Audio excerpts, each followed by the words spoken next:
স্বাভাবিক প্রসবে যে বাচ্চা হয় সেই বাচ্চার জন্য একটি আমাদের পক্ষ থেকে উপহার এবং সচেতনতামূলক কার্যক্রম। আচ্ছা, আমরা এই যে এইটার থেকে আসসালামু আলাইকুম।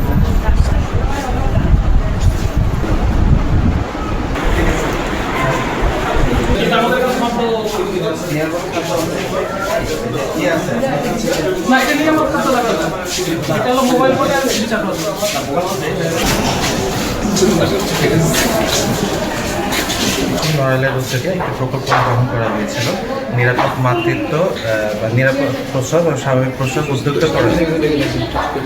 স্বাভাবিক প্রসবে যে বাচ্চা হয় সেই বাচ্চার জন্য একটি আমাদের পক্ষ থেকে উপহার এবং সচেতনতামূলক কার্যক্রম। সেই কার্যক্রমের অংশ হিসাবে আমরা উপজেলা প্রশাসন কালিয়া এবং একই সাথে উপজেলা ফ্যামিলি প্ল্যানিং অফিসার ও উপজেলা স্বাস্থ্য পরিবার পরিকল্পনা কর্মকর্তা একসাথে আমরা যে স্বাভাবিক প্রসব সময় হয় সেই স্বাভাবিক প্রসব সময় বাচ্চাদেরকে আমরা একটি উপহার সামগ্রী প্রদান করে থাকি এবং একই সাথে মা সহ অন্যান্য যারা আছেন তাদেরকে সচেতনতামূলক কিছু কথা বলে থাকি।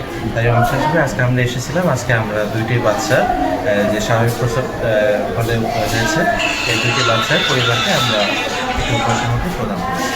আমাদের আরও বেশ কিছু উপহার সামগ্রী সহ অন্যান্য কার্যক্রম সেটি চলমান থাকবে, ধারাবাহিক প্রক্রিয়া।